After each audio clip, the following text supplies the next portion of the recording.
Hi, Max Brantley with the Arkansas Times on Thursday, May the 26th. News today of interest to me, at least, on the Arkansas blog. You'll find a lot more details. Mike Wilson is a former state legislator from Jacksonville. Some years ago, he sued over the practice of the Arkansas legislature dividing up surplus money so that each legislature could take money back home to local projects.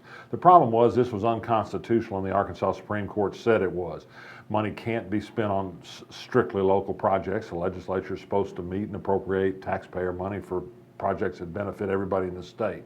Well, the legislature didn't sit still for this. They came up with a new way around this, and they've divvied up the money, $70,000 the last go round for representatives and $285,000 for senators, and sent the money out to regional planning and development districts, which then spend the money exactly as the legislators tell them to do. Mike Wilson is sued again. He's filed a motion this week for a summary judgment of the case. The regional planning and development commissions aren't following the state law that set them up, for one thing. But the great thing he's done is he's included exhibits with all kinds of emails from legislators to the Central Arkansas Planning Office telling them exactly how to spend the money. Basketball tournaments, a pole barn for the FAA, pay off a plane somebody wanted locally, parks are particularly popular. Lots of money being sent to various local ministries, some money sent to a Chamber of Commerce in Cabot, which is illegal under another constitutional provision. Anyway, great reading. See it on the Arkansas Times blog. In other news today, the University of Arkansas Board of Trustees has approved, as expected, a merger with Pulaski Tech, the two-year college in North Little Rock. It will become a part of the UA system. We learned today that 12 lawyers who face a reckoning next month in federal court in Fort Smith before a very unhappy Judge P.K. Holmes over their forum shopping, taking a class action suit against a car insurance company to a state court where they worked out a settlement that was very advantageous to lawyers, perhaps not so advantageous to policyholders for the insurance company. 12 of these lawyers have hired some big-time, top high-powered guns from New York and other cities to represent them. This is going to be a big case. They've got a lot on the line. So sometimes a lawyer being your own representative isn't the best course. They've gone for the best they can get, including one lawyer who's written a book on abusive federal practice and sanctions in federal litigation. Interesting. A worker for the Union Pacific Railroad in North Little Rock tells me that 44 workers there yesterday got notice of furloughs. It's part of nationwide furloughs by Union Pacific, which has been having declining freight revenue over the last 3 quarters. Uncertain how long these furloughs might last.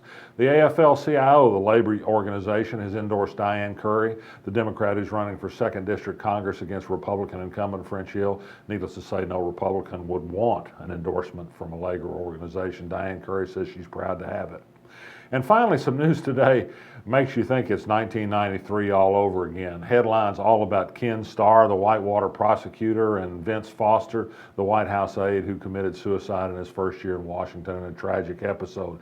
They're in the news again. Ken Starr, the former independent counsel, was blistered in an independent counsel review of the Baylor University's failure to react properly to multiple accounts of rape and sexual assault by Baylor football players. Starr, as president of the university, has now been removed as president of the university, although he's going to stay on as a law professor. Perhaps he had tenure and they couldn't fire him for that, but it's a dishonorable day for Ken Starr and some justice after his own sexcapades in the Whitewater investigation. Sheila Foster Anthony, the sister of Vince Foster, has written a heartfelt, touching, and I think dead-on op-ed piece for the Washington Post about how Donald Trump should be ashamed for trying to bring up Vince Foster's death as somehow some unsolved conspiracy theory. It's nuts. He was a depressed person who responded badly before he could get help to the pressures of Washington. She says Donald Trump should be ashamed. That would require Donald Trump to have shame, which of course he does not.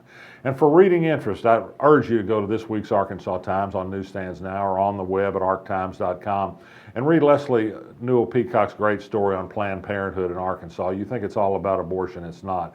It's about a wide range of medical services to all kinds of people who deeply appreciate them.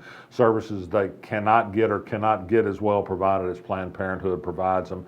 Pass it on to a Republican legislator of your acquaintance, if you know one, or the governor of Arkansas, who seemed to have a badly misunderstood view of the role of Planned Parenthood in the medical community. I'm Max Brantley. I'll be back tomorrow.